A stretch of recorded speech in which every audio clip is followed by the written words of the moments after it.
Yes class, hello everyone. आज के lecture में हम लोग एक नया चैप्टर स्टार्ट करेंगे विच इज़ ऑर्गेनिक केमिस्ट्री। तो इस चैप्टर में हम लोग बेसिकली ये पढ़ेंगे कि ऑर्गेनिक केमिस्ट्री क्या होती है, ऑर्गेनिक कंपाउंड्स क्या होते हैं, ठीक है, और ऑर्गेनिक कंपाउंड्स और इनऑर्गेनिक कंपाउंड्स में क्या डिफरेंस है। मतलब हम लोग ऑर्गेनिक केमिस्ट्री का बेसिक इंट्रोडक्शन पढ़ेंगे, ऑर्गेनिक कंपाउंड्स का बेसिक इंट्रोडक्शन पढ़ेंगे हम लोग यहाँ पे। तो now organic chemistry, what is organic chemistry, होती क्या है ये ऑर्गेनिक केमिस्ट्री। ऑर्गेनिक वर्ड जहाँ भी आया है समझ लीजिएगा related to carbon, something related to carbon है आपका, ठीक है। तो ऑर्गेनिक केमिस्ट्री में बेसिकली हम लोग कार्बन के कंपाउंड्स के बारे में पढ़ते हैं, ठीक है। कार्बन के स्पेसिफिक कंपाउंड्स के बाद स्पेसिफिक कार्बन कंपाउंड्स के बारे में हम लोग यहाँ पढ़ते हैं, ठीक है। तो the organic chemistry is basically a branch of chemistry which deals with the study of specific carbon compounds। तो इसका स्पेसिफिक कार्बन कंपाउंड्स क्या डिनोट कर रहा है, इधर स्पेसिफिक कार्बन कंपाउंड्स आपका डिनोट कर रहा है कि कार्बन के सारे कंपाउंड्स को हम लोग ऑर्गेनिक कंपाउंड्स की कैटेगरी में नहीं कंसीडर कर सकते, ठीक है। क्योंकि आपका ऑर्गेनिक कंपाउंड्स का अपना एक स्पेसिफिक नेचर होता है, ठीक है। उनमें एक स्पेशल टाइप की बॉन्डिंग होती है, कोवलेंट बॉन्डिंग होती है और उनका अपना नेचर होता है, ठीक है। कार्बन का यूनिक नेचर है जिसकी वजह से वो ऑर्गेनिक कंपाउंड्स की फॉर्मेशन कर रहा है, ठीक। तो कार्बन के सारे कंपाउंड्स को हम लोग ऑर्गेनिक कंपाउंड्स की कैटेगरी में नहीं स्टडी करते हैं, सिर्फ कुछ स्पेसिफिक कार्बन कंपाउंड्स को ही आपका ऑर्गेनिक कंपाउंड्स की कैटेगरी में स्टडी किया जाता है, ठीक है। लेकिन ये बात तो पक्की है कि आपका जो ऑर्गेनिक केमिस्ट्री है, जो आपके ऑर्गेनिक केमिस्ट्री में जो आपके ऑर्गेनिक कंपाउंड्स हैं उनमें जो आपका कार्बन है it is an important component आपका, ठीक है। तो कार्बन तो होना ही होना है आपके, कोई भी ऑर्गेनिक कंपाउंड है उसमें प्रेजेंस ऑफ कार्बन तो मस्ट है, मतलब कार्बन तो होगा ही होगा। लेकिन कोई भी कंपाउंड जिसमें कार्बन है ज़रूरी नहीं है कि वो ऑर्गेनिक हो, ठीक है। तो organic chemistry is basically the branch of chemistry which deals with the study of specific carbon compounds, ठीक है। अब कौन से कार्बन कंपाउंड्स आपके ऑर्गेनिक कंपाउंड्स की कैटेगरी में नहीं आते वो देख लीजिए आप लोग। यहाँ पे देखिए हमारे एक्सेप्शंस में है except the oxides, carbonates, bicarbonates and carbides. तो मीन्स हम लोग हम लोग के पास कार्बन के ऑक्साइड्स, मोनोऑक्साइड, मतलब कार्बन के ऑक्साइड्स में क्या है आपके पास, मोनोऑक्साइड्स है आपके पास, डाइऑक्साइड्स है आपके पास, कार्बन मोनोऑक्साइड, कार्बन डाइऑक्साइड। ये सारे जो कार्बन के ऑक्साइड्स हैं ये आपके ऑर्गेनिक कंपाउंड की कैटेगरी में नहीं आते, they all are inorganic compounds. तो मतलब carbon monoxide and carbon dioxide आपका क्या हो गया, आपका इनऑर्गेनिक कंपाउंड हो गया। नेक्स्ट आर कार्बोनेट्स, जो आपके मेटल कार्बोनेट्स होते हैं। मेटल कार्बोनेट्स में भी तो कार्बन होता है कि नहीं, ठीक है। But metal carbonates are inorganic in nature. तो हम लोग के जो कार्बोनेट्स होते हैं they does not come under the category of organic compound, ठीक है। वो किस में आते हैं, आपके इनऑर्गेनिक कंपाउंड्स की कैटेगरी में आते हैं। Next are bicarbonates, metal bicarbonate जैसे सोडियम कार्बोनेट, पोटेशियम बाइकार्बोनेट, ठीक है, sodium carbonate and sodium bicarbonate, potassium carbonate and potassium bicarbonate. तो मेटल कार्बोनेट्स एंड बाइकार्बोनेट्स जो हैं वो आपके कार्बन कंटेनिंग आपके कंपाउंड्स होते हैं, लेकिन वो आपके ऑर्गेनिक कंपाउंड्स की कैटेगरी में नहीं आते हैं, ठीक है। The last are carbides, metal carbide जैसे सिलिकॉन कार्बाइड हो गया आपका, कैल्शियम कार्बाइड हो गया आपका, ठीक है। तो ये सारे भी आपके कार्बन कंटेनिंग कंपाउंड्स हैं, लेकिन इनको भी हम लोग ऑर्गेनिक कंपाउंड्स की कैटेगरी में नहीं स्टडी करते हैं, ठीक है। तो मतलब आपका ये कंपाउंड्स को भी जो आपके ऑक्साइड्स हैं, कार्बन के, कार्बोनेट्स हैं, बाइकार्बोनेट्स और कार्बाइड्स हैं, इनको हम लोग ऑर्गेनिक कंपाउंड्स की कैटेगरी में स्टडी नहीं करते हैं या ऑर्गेनिक कंपाउंड की कैटेगरी में नहीं आते हैं, ठीक है। तो आपका ज़रूरत क्या पड़ी एक्चुअली ये ऑर्गेनिक केमिस्ट्री एक सेपरेट ब्रांच बनाने की क्या ज़रूरत पड़ी। हम इसको नॉर्मली जैसे हम लोग बाकी कंपाउंड्स पढ़ते हैं उन्हीं तरीके से हम पढ़ सकते थे, है कि नहीं। ऑर्गेनिक कंपाउंड्स को भी जैसे हम लोग नॉर्मली सब कंपाउंड्स पढ़ते हैं ऑर्गेनिक कंपाउंड्स, तो कार्बन के कंपाउंड्स के लिए एक अलग से ब्रांच बनाने की क्या ज़रूरत पड़ी। इसका रीज़न है कि आपका जो कार्बन है इसका नेचर जो है पूरे पीरियोडिक टेबल के बाकी एलिमेंट से डिफरेंट होता है, ठीक है। जिसकी वजह से आपका ये जो आपका कार्बन है ये लार्ज नंबर ऑफ कंपाउंड्स की फॉर्मेशन करता है अपने यूनिक नेचर की वजह से। इसका नेचर जो है वो यूनिक होता है, ठीक है।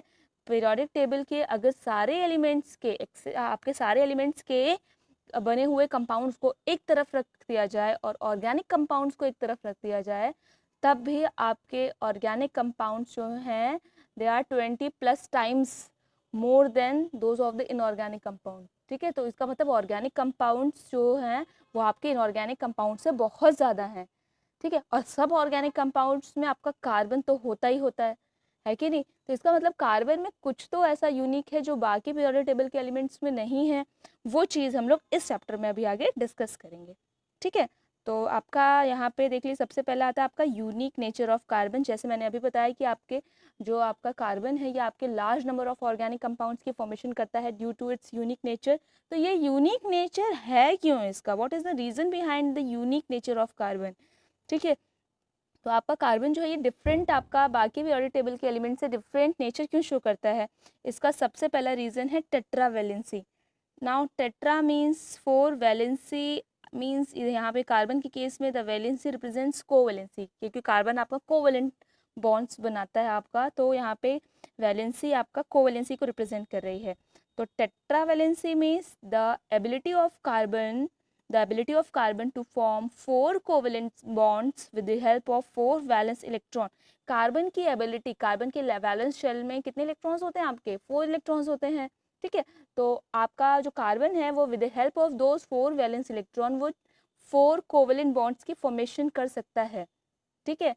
तो आपका ना तो उसके पास इलेक्ट्रॉन्स एक्सेप्ट करने की टेंडेंसी है, ना ही उसके पास इलेक्ट्रॉन डोनेट करने की टेंडेंसी है। जैसे कि आप लोगों ने पढ़ा, अगर लास्ट शेल में लेस देन 4 इलेक्ट्रॉन्स हों तो आपके जो एलिमेंट्स होते हैं उनका नेचर कैसा होता है? इलेक्ट्रॉन डोनेटिंग होता है। और अगर लास्ट शेल में मोर देन 4 इलेक्ट्रॉन्स हों वैलेंस शेल में, तो जो आपका एलिमेंट का नेचर होता है वो इलेक्ट्रॉन एक्सेप्टिंग हो जाता है। लेकिन कार्बन के लास्ट शेल में 4 इलेक्ट्रॉन्स है, तो ना तो इसके पास इलेक्ट्रॉन एक्सेप्ट करने की एबिलिटी है, ना ही इलेक्ट्रॉन डोनेट करने की एबिलिटी है। ये क्या करता है? ये इलेक्ट्रॉन शेयर करके अपनी जो आपका ऑक्टेट है, अपना ऑक्टेट है उसको कंप्लीट करता है, अपने आप को स्टेबलाइज करता है। ठीक है। तो that ability of carbon to form 4 covalent bonds with the help of 4 valence electron is called tetravalency. ठीक है। Next reason for the unique nature of carbon is catenation. Now what is catenation? Catenation आप ये समझ लीजिए कि आपका, आप लोग जैसे अगर आप लोग सोप का मॉलिक्यूल का अगर आप लोगों ने फॉर्मूला देखा हो तो C17H35CONA, C17 क्या रिप्रेजेंट कर रहा है कि कार्बन के 17 एटम्स एक दूसरे के साथ बॉन्डेड हैं चेन में। ठीक है। 17 कार्बन के एटम एक साथ हैं एक चेन में, आपके एक सोप के मॉलिक्यूल में 17 कार्बन साथ में मिलके एक सोप का मॉलिक्यूल बना रहे हैं। तो आपके पूरे पीरियोडिक टेबल में जो सबसे ज़्यादा, ये catenation is the self linking property, chain forming property. आपकी 17 कार्बन की चेन है उधर आपका। ठीक है। सोप के एक मॉलिक्यूल में क्या है? C17H35CONA का मतलब क्या है? C17 का मतलब क्या है आपका? कि 17 कार्बन की चेन है। तो that self linking property, self linking का मतलब क्या है? कि अपने आप से लिंक करके आपका जो है जो चेन फॉर्मेशन हो रही है, self linking property of an atom to form long chain is called catenation. और पूरे पीरियोडिक टेबल में जो कार्बन है, carbon show highest catenation property among all the elements in the periodic table. सबसे ज़्यादा कैटिनेशन की प्रॉपर्टी पूरे periodic table में कार्बन के पास है। तो ये आपका अदर रीज़न है for the unique nature of carbon. ठीक है। कार्बन के बाद जो सेकेंड एलिमेंट है आपका वो है silicon. Silicon is the second element after carbon having the maximum ability of catenation. तो ये आपको याद होना चाहिए क्योंकि एग्जाम में बहुत ज़्यादा फ्रिक्वेंटली पूछा जाने वाला क्वेश्चन है कि आफ्टर कार्बन आपका कौन सा एलिमेंट है जो आपका मैक्सिमम एबिलिटी शो करता है कैटिनेशन की, या फिर पूरे पीरियोडिक टेबल में मैक्सिमम एबिलिटी कैटिनेशन की किस एलिमेंट की है। ठीक है। तो आप याद रखिएगा कार्बन की। नाउ ये कैटिनेशन क्या होता है? Self linking property of an element to form long chain is called catenation. ठीक। Now next examples of catenation, जैसे आपका अभी आप लोग चैप्टर में आगे पढ़ेंगे एल्केन, एल्कीन, एल्काइंस।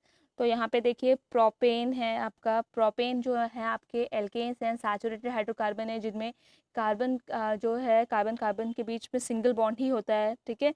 तो यहाँ पे देखिए प्रोपेन, प्रोप आ रहा है, 3 कार्बन्स हैं, तो यहाँ पे देखिए 3 कार्बन्स जो हैं 3 कार्बन की चेन है प्रोपेन में। ब्यूटेन आ रहा है, ब्यूटेन में 4 कार्बन की चेन है आपकी। ठीक है। इसी तरीके से अगर आप साइक्लोब्यूटेन देखें तो साइक्लो मीन्स क्लोज्ड, तो आपके ये आपके क्लोज्ड चेन हाइड्रोकार्बन्स हैं। साइक्लोब्यूटेन है, ब्यूट आपका आपका जो है ब्यूटेन आपका डिनोट करता है आपका प्रेजेंस ऑफ 4 कार्बन्स यहाँ पे। ठीक है। तो आप यहाँ पे देख लीजिए साइक्लोब्यूटेन है मीन्स आपकी 4 कार्बन साइक्लिक वे में क्लोज्ड रिंग शेप स्ट्रक्चर आपका बनाएंगे, ठीक है, आपका थोड़ा स्क्वायर शेप स्ट्रक्चर बनेगा, ठीक। तो ये चारों कार्बन जो हैं ये क्लोज रिंग फॉर्म में एक दूसरे के साथ ज्वाइन होंगे आपके, ठीक है। तो ये साइक्लोब्यूटेन है। तो मतलब मीन्स चेन फॉर्मिंग, चेन आपकी स्ट्रेट भी हो सकती है, चेन आपकी क्लोज्ड भी हो सकती है, क्लोज रिंग फॉर्म में भी हो सकती है। ये सेल्फ लिंकिंग है कि कार्बन कार्बन जो है एक दूसरे के साथ लिंक कर रहे हैं, ठीक है। तो these are the examples of catenation, propane, butane and cyclobutane, ठीक है। Now next is isomerism. तो what is isomerism? Iso means आप लोगों ने पढ़ा होगा आपका सेम, आइसो आप लोगों ने आइसोटोप्स पढ़ा है, आप लोगों ने आइसोबार्स पढ़ा है, ठीक है। आइसो मीन्स आपका हो जाता है सेम। यहाँ पे आइसोमेरिज्म आपका वो फिनोमेना है जिसमें कि आपका मॉलिक्यूलर फॉर्मूला आपके जो दो या दो से ज़्यादा ऑर्गेनिक कंपाउंड्स हैं, तो it is a phenomena in which two or more organic compounds have same molecular formula but different structural formula. मतलब आपके जो आपके ऑर्गेनिक कंपाउंड्स हैं, एक से ज़्यादा ऑर्गेनिक कंपाउंड है, एक से ज़्यादा मतलब दो भी हो सकते हैं, तीन भी हो सकते हैं, ठीक है।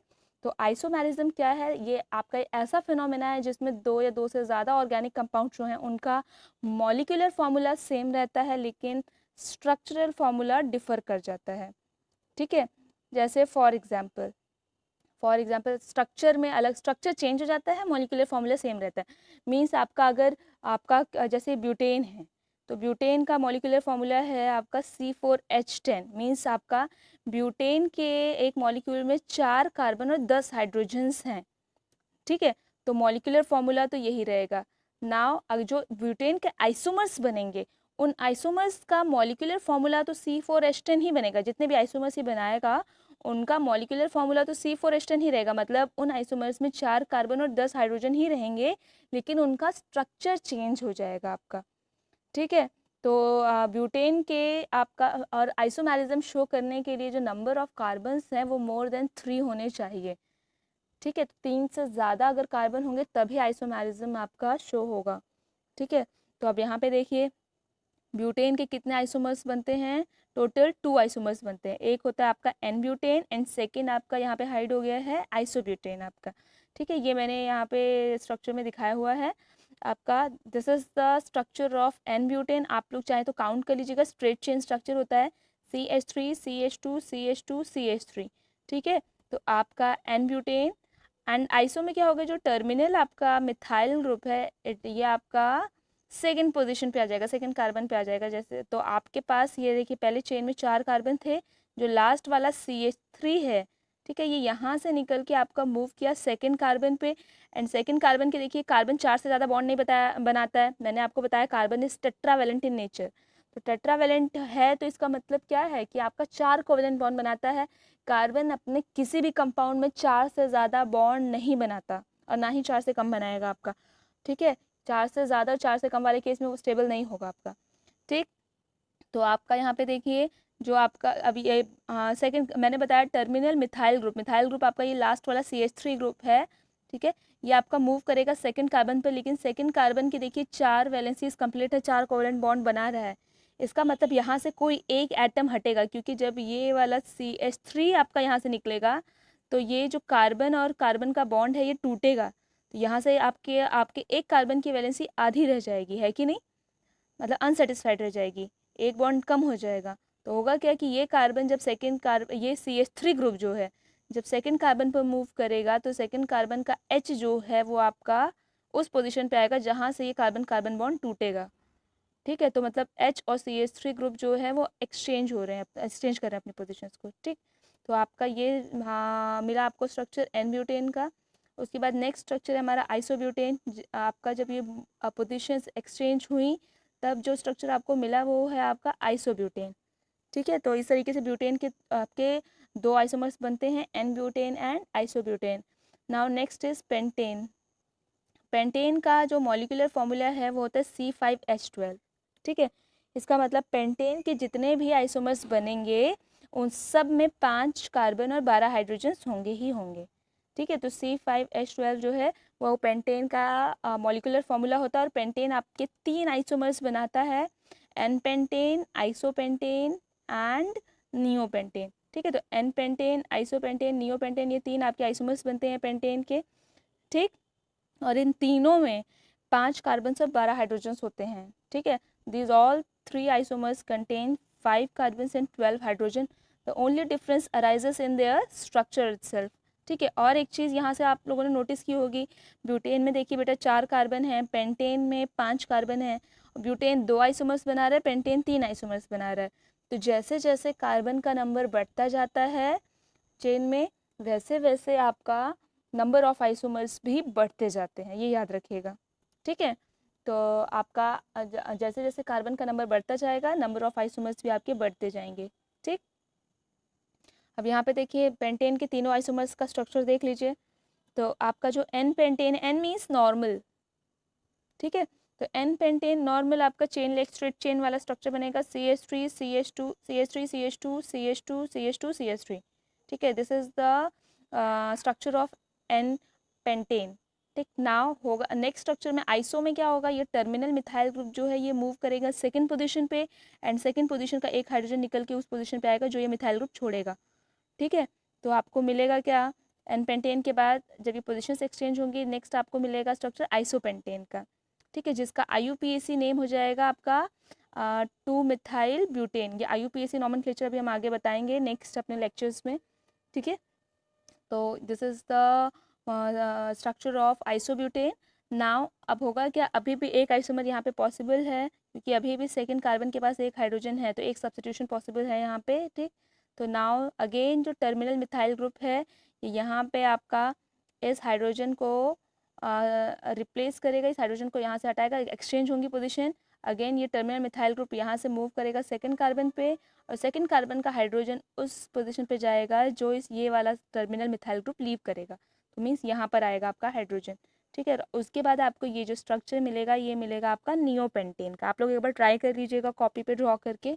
ठीक है, तो एन पेंटेन, आइसोपेंटेन, नियोपेंटेन, ये 3 आपके आइसोमर्स हैं पेंटेन के, जिनका इन तीनों में जिनका मॉलिक्यूलर फार्मूला सेम है। All of these have molecular formula C5H12। इन तीनों का मॉलिक्यूलर फार्मूला होगा C5H12, बट तीनों का स्ट्रक्चर जो है वो डिफरेंट है। ठीक है, और जो ये नीचे नियोपेंटेन में नाम दिया गया है 2,2 डाइमिथाइल प्रोपेन, ठीक, ये इसका IUPAC नेम है। तो आप IUPAC नॉमेनक्लेचर मैंने बताया आपको कि आप अब आगे जो नेक्स्ट वीडियोस होंगे हम उसमें डालेंगे।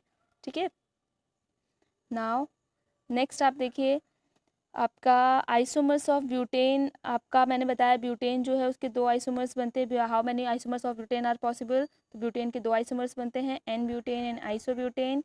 एन ब्यूटेन आपका स्ट्रेट नॉर्मल ब्यूटेन है, स्ट्रेट चेन वाला स्ट्रक्चर होगा। ठीक है, चेन में आपके 4 कार्बन्स रहेंगे। आइसो में क्या होगा, टर्मिनल मिथाइल ग्रुप जो है आपका ये वाला ग्रुप, ये वाला मिथाइल ग्रुप जो है आपका, ये मिथाइल ग्रुप ये आपका मूव कर जाएगा सेकेंड पोजिशन पे। ठीक है, तो आपको मिलेगा ये आपका आइसोब्यूटेन। ठीक, तो मिथाइल ग्रुप देखिए यहाँ पे मिथाइल ग्रुप हमारा मूव कर गया सेकंड पोजीशन पे।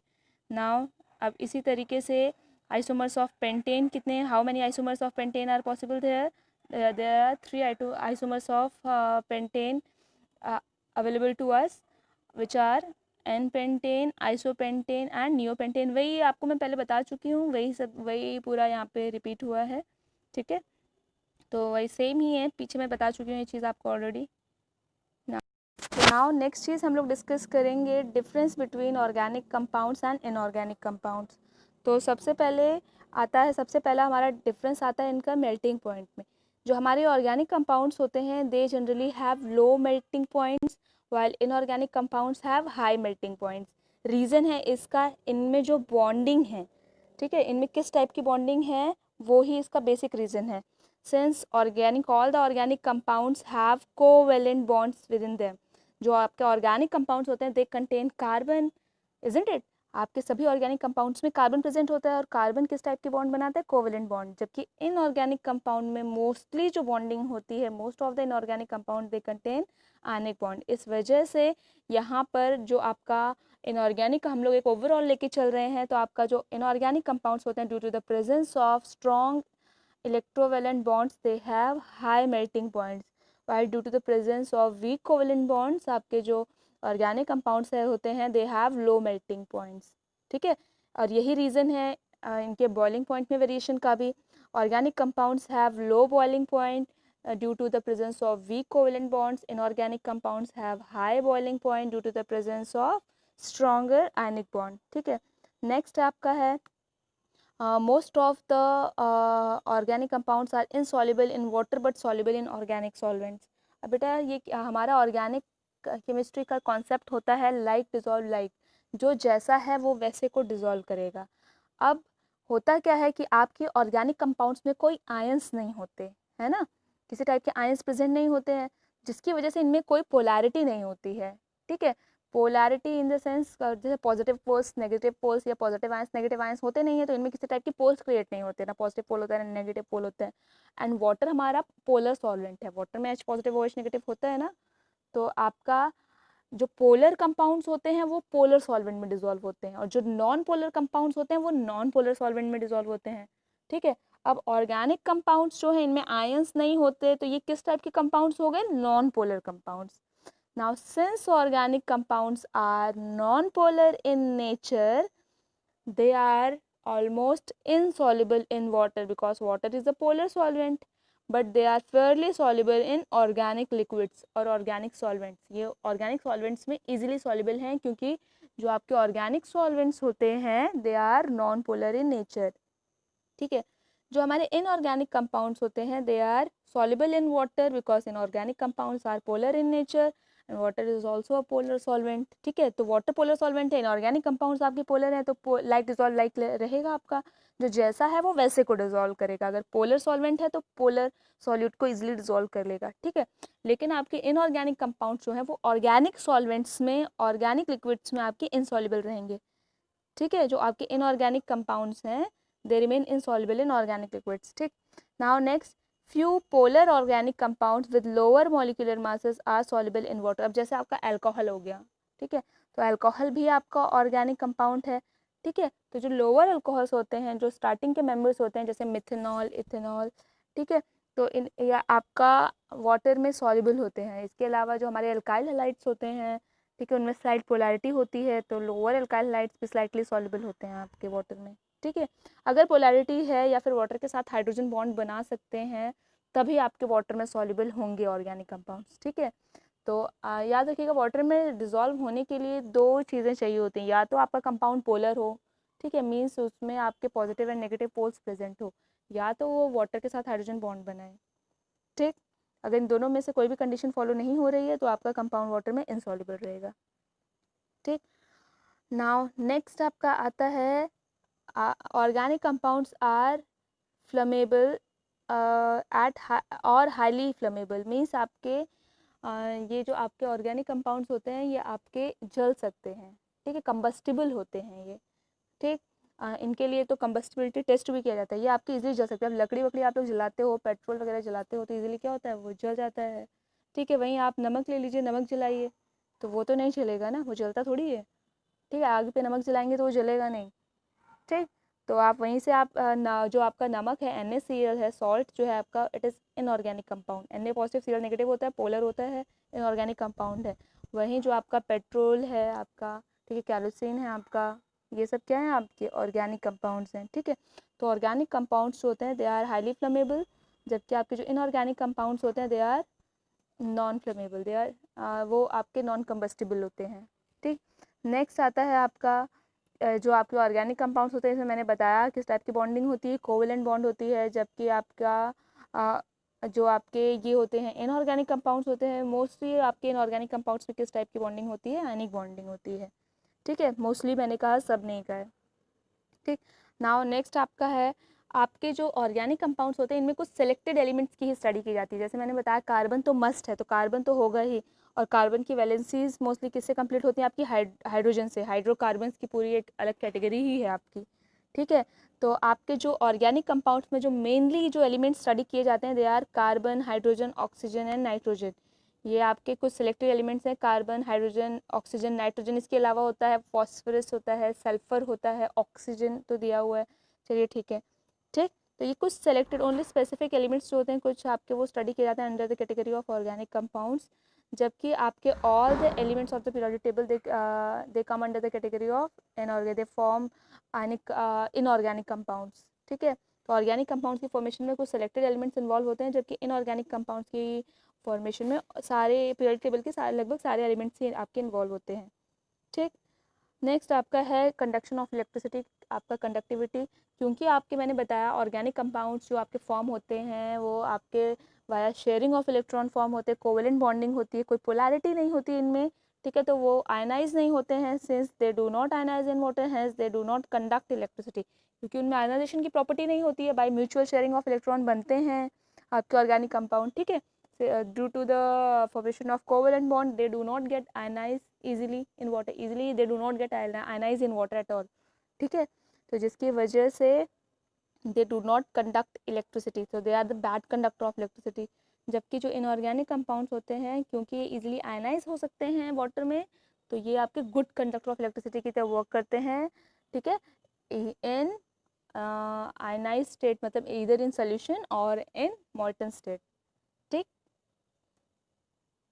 नाउ यहाँ पे देखिए क्लासिफिकेशन चार्ट है हमारा ऑर्गेनिक कंपाउंड्स का, ऑर्गेनिक कंपाउंड्स को हम किस तरीके से क्लासिफाई करते हैं, ठीक। तो ऑर्गेनिक कंपाउंड्स को हम दो तरीके से क्लासिफाई कर रहे हैं। फर्स्ट आर एसाइक्लिक और aliphatic organic compounds, acyclic, aliphatic और ओपन चेन, ठीक है। हमारे स्ट्रेट चेन हमारे ऑर्गेनिक कंपाउंड्स होते हैं। Organic compounds are first classified into two categories, first are acyclic and second are cyclic. Acyclic compounds को हम लोग एलिफेटिक और ओपन चेन कंपाउंड भी कहते हैं, एंड साइक्लिक को हम लोग क्लोज चेन और रिंग फॉर्म भी कहते हैं। साइक्लिक नाम से ही पता चल रहा है क्लोज चेन और रिंग टाइप आपके कंपाउंड्स होंगे, ठीक है। और जो आपके एसाइक्लिक कंपाउंड्स हैं वो ओपन चेन होंगे, आपके स्ट्रेट चेन वाले, ठीक। अब एसाइक्लिक और एलिफेटिक कंपाउंड्स को भी हम दो कैटेगरीज में आपका क्लासिफाई करें। बेसिकली आपके कोर्स में यही है, आपके ओपन चेन कंपाउंड्स ही हैं। साइक्लिक आपके कोर्स में नहीं है, वो आप लोग नेक्स्ट हायर क्लासेस में आप लोग पढ़ेंगे, ठीक है। तो जो हमारे एसाइक्लिक कंपाउंड्स हैं उनको हम फर्दर क्लासिफाई कर रहे हैं into saturated and unsaturated compounds, ठीक। सैचुरेटेड कंपाउंड्स में आपके वो सारे आपके ऑर्गेनिक कंपाउंड्स आते हैं which contain carbon carbon single bond. तो वो सारे कंपाउंड जिनमें carbon carbon single bond, carbon carbon की चेन में कार्बन कार्बन के बीच सिंगल बॉन्ड प्रेजेंट होता है, जो कार्बन की चेन है उसमें कार्बन कार्बन के बीच सिंगल बॉन्ड प्रेजेंट रहता है, वो सारे आपके ऑर्गेनिक कंपाउंड्स क्या कहलाते हैं? सैचुरेटेड ऑर्गेनिक कंपाउंड्स, ठीक है। And what are unsaturated compounds? So those organic compounds which either contain carbon carbon double bond और ट्रिपल बॉन्ड। तो वो ऑर्गेनिक कंपाउंड जिनमें या तो कार्बन कार्बन के बीच में या तो डबल बॉन्ड होता है या तो ट्रिपल बॉन्ड होता है, वो आपके अनसैचुरेटेड ऑर्गेनिक कंपाउंड्स कहलाते हैं, ठीक है। अब अनसैचुरेटेड ऑर्गेनिक कंपाउंड्स को भी दो कैटेगरीज में हम लोग कैटेगरी क्लासीफाई कर रहे हैं। सबसे पहले आता है हमारा एल्कीन्स और दूसरा आता है हमारा एल्काइंस, ठीक। तो एल्कीन्स आपके वो आपके ऑर्गेनिक कंपाउंड्स हैं जिनमें कार्बन कार्बन के बीच में डबल बॉन्ड होता है, और एल्काइंस आपके वो ऑर्गेनिक कंपाउंड्स हैं जिनमें कार्बन कार्बन के बीच में ट्रिपल बॉन्ड होता है, ठीक। नेक्स्ट आते हैं साइक्लिक और close chain ring compound. Cyclic और क्लोज चेन रिंग कंपाउंड्स जो हैं हमारे, ये आपके वो आपके ऑर्गेनिक कंपाउंड्स हैं जो क्लोज रिंग टाइप स्ट्रक्चर बनाते हैं। जैसे हमने साइक्लोब्यूटेन देखा था अभी अंदर, ब्यूटेन हमारा जो था वो हमारा एलिसाइक्लिक था और साइक्लोब्यूटेन हमारा साइक्लिक था, ठीक है। अभी साइक्लिक कंपाउंड्स को भी हम दो कैटेगरीज में कैटेगराइज करते हैं, alicyclic and aromatic. Alicyclic compounds में आपके वो सारे कंपाउंड्स हम लोग स्टडी करते हैं जो आपके एरोमेटिक बिहेवियर नहीं शो करते हैं, जैसे कि आपके साइक्लोहेक्सेन, जैसे साइक्लोएल्केन्स, साइक्लोएल्कीन्स, साइक्लोएल्काइंस, ये आपके आएंगे एलिसाइक्लिक की कैटेगरी में, ठीक है। एलिसाइक्लिक और एरोमेटिक के बीच में आप डिटेल्ड में डिस्क्रिप्शन अपने 11th क्लास में पढ़ेंगे। फिलहाल के लिए बस इतना याद रखिएगा। एलिसाइक्लिक में आपके वो क्लोज चेन ऑर्गेनिक कंपाउंड्स आ रहे हैं जिनमें आपका या तो पूरा सिंगल बॉन्ड, क्लोज रिंग में या तो पूरा सिंगल बॉन्ड रहता है या एक या दो डबल बॉन्ड या एक आध ट्रिपल बॉन्ड होता है आपका, ठीक है। एरोमेटिक कंपाउंड्स की कैटेगरी में नेक्स्ट आ रहा है आपका एरोमेटिक कंपाउंड्स। एरोमेटिक कंपाउंड्स आपके वो कंपाउंड्स होते हैं जो आपके हक्केल्स रूल फॉलो करते हैं। हक्केल्स रूल क्या होता है ये आपका नेक्स्ट क्लास में आप पढ़ेंगे। हक्केल्स रूल जो है आपका एरोमेटिक बिहेवियर को शो करने के लिए, आपका एक्सप्लेन करने के लिए आपका एक रूल दिया गया था, मतलब किसी भी कंपाउंड के एरोमेटिक बिहेवियर को एक्सप्लेन करने के लिए एक रूल दिया गया था, ठीक है। वो आपका हक्केल्स रूल था। तो एरोमेटिक कंपाउंड्स वो होते हैं जो हक्केल्स रूल फॉलो कर रहे हैं आपके, ठीक। तो एरोमेटिक कंपाउंड्स को भी दो कैटेगरीज में आपका क्लासीफाई किया गया, homocyclic and heterocyclic. Homocyclic aromatic compounds आपके वो कंपाउंड्स हैं जो कि जिनमें कि आपका जो क्लोज रिंग है जो आपकी क्लोज एरोमेटिक रिंग है उसमें सिर्फ और सिर्फ सेम काइंड ऑफ एटम है, मतलब सिर्फ कार्बन प्रेजेंट है, ठीक है। रिंग के अंदर सिर्फ कार्बन प्रेजेंट है, ठीक है, और कार्बन की वैलेंसी को कंप्लीट कर रहा है हाइड्रोजन, जैसे कि बेंजीन, ठीक है। तो if the close ring contain only carbon, ठीक, if the closed aromatic ring contain only carbon, तो आपका वो हो जाएगा होमोसाइक्लिक आपका कंपाउंड, ठीक है, एरोमेटिक कंपाउंड। और हेट्रोसाइक्लिक में क्या होता है कि हमारी जो क्लोज रिंग होती है, जो क्लोज एरोमेटिक रिंग है, उसमें कार्बन तो होता ही है, लेकिन कार्बन क्योंकि ऑर्गेनिक है तो ऑब्वियस बात है कार्बन तो होगा ही, लेकिन कार्बन के अलावा कोई एक अदर आपका इनऑर्गेनिक एलिमेंट रिंग में इनकॉर्पोरेटेड रहता है, जैसा पेरिडीन। पेरिडीन का फॉर्मूला होता है C5H5N, ठीक है, जिसमें कि आप एक हेक्सागोनल रिंग होती है जिसमें से उस हेक्सागोनल रिंग के 5 पोजीशंस को कार्बन ऑक्यूपाई करता है, और जो छठी पोजीशन होती है वो आपका नाइट्रोजन ऑक्यूपाई करता है, ठीक है। तो ये है आपका पूरा classification chart of organic compounds की, हम किस तरीके से ऑर्गेनिक कंपाउंड को क्लासीफाई कर रहे हैं, ठीक। नाउ ये वही चार्ट है आपका जो एक्सप्लेन किया अभी पीछे, ठीक है, उसी को दोबारा वही चीज़ है पूरा कि हम ऑर्गेनिक कंपाउंड्स को क्लासीफाई कर रहे हैं इनटू ओपन चेन और एलिफेटिक कंपाउंड्स में। ये आपका बेसिकली हाइड्रोकार्बन के टर्म में पूरा क्लासिफिकेशन चार्ट है यहाँ पे कि ऑर्गेनिक कंपाउंड जो है हम उनको 2 कैटेगरीज में क्लासीफाई कर रहे हैं, ओपन चेन और एलिफेटिक हाइड्रोकार्बन, क्लोज चेन और साइक्लिक हाइड्रोकार्बन। हाइड्रोकार्बन क्या होता है? The compounds of hydrogen and carbon, ठीक। अब ओपन चेन को भी 2 कैटेगरीज में क्लासीफाई कर रहे हैं, सैचुरेटेड, अनसैचुरेटेड। अनसैचुरेटेड को फर्दर क्लासीफाई कर रहे हैं हम एल्कीन्स एंड एल्काइंस में, क्योंकि सैचुरेटेड वो होंगे आपके कंपाउंड्स जिनमें सिर्फ carbon carbon single bond present होगा। अनसैचुरेटेड हाइड्रोकार्बन्स वो होंगे जिनमें कार्बन कार्बन की चेन में या तो डबल बॉन्ड होगा या तो ट्रिपल बॉन्ड होगा। अगर डबल बॉन्ड है कार्बन कार्बन के बीच में तो एल्कीन्स, अगर ट्रिपल बॉन्ड है तो एल्काइंस। नाउ क्लोज चेन और साइक्लिक रिंग कंपाउंड्स, इनको 2 कैटेगरीज में क्लासीफाई किया गया है, आपका होमो और हेट्रो। होमोसाइक्लिक आपके कंपाउंड्स वो आपके कंपाउंड्स होंगे जिनमें रिंग में सेम टाइप ऑफ एलिमेंट्स, आपका सेम टाइप ऑफ आपका एलिमेंट प्रेजेंट रहेगा, सिर्फ कार्बन ही प्रेजेंट रहेगा रिंग में, ठीक है। इनको भी 2 कैटेगरीज में क्लासीफाई किया गया है, एलिसाइक्लिक एंड एरोमेटिक, ठीक। पीछे वाली क्लासिफिकेशन में थोड़ा अलग था, कुछ बुक्स में बेटा उस तरीके का दिया हुआ है, कुछ बुक्स में इस तरीके का दिया हुआ है, इसलिए हम दोनों क्लासिफिकेशन चार्ट्स बता दे रहे हैं, ठीक है। तो आपका होमोसाइक यहाँ पे देखिए होमोसाइक्लिक में आपका एलिसाइक्लिक है, एरोमेटिक है। जैसे मैंने बताया एलिसाइक्लिक में आपका जो क्लोज रिंग होगी उस रिंग में आपके या तो कार्बन कार्बन के बीच में पूरी रिंग में या तो सिंगल बॉन्ड रहेगा या तो 1 या 2 डबल बॉन्ड रहेगा या ट्रिपल रहेगा, 1 आध 2, ठीक है। और आपकी एरोमेटिक रिंग अभी आपका एरोमेटिक जो कंपाउंड है वो आपका एरोमेटिक कंपाउंड में आपका जो वो कंपाउंड्स आएंगे जो आपके हक्केल रूल फॉलो करेंगे। अब इनमें भी आपके बेंजीनॉइड्स, नॉन बेंजीनॉइड्स आते हैं आपके फर्दर, ठीक है, जो कि आपका डिटेल में नहीं दिया क्योंकि हमें साइक्लिक जो है वो हमारे 10th के कोर्स का नहीं है, ठीक। अब यहाँ पे देखिए हेट्रोसाइक्लिक आपका यहीं दे दिया गया है, आपका हेट्रोसाइक्लिक हाइड्रोकार्बन्स वो हाइड्रोकार्बन है जहाँ साइक्लिक चेन में हमारा कार्बन के अलावा कोई दूसरा इनऑर्गेनिक एलिमेंट भी प्रेजेंट रहेगा आपका, ठीक है।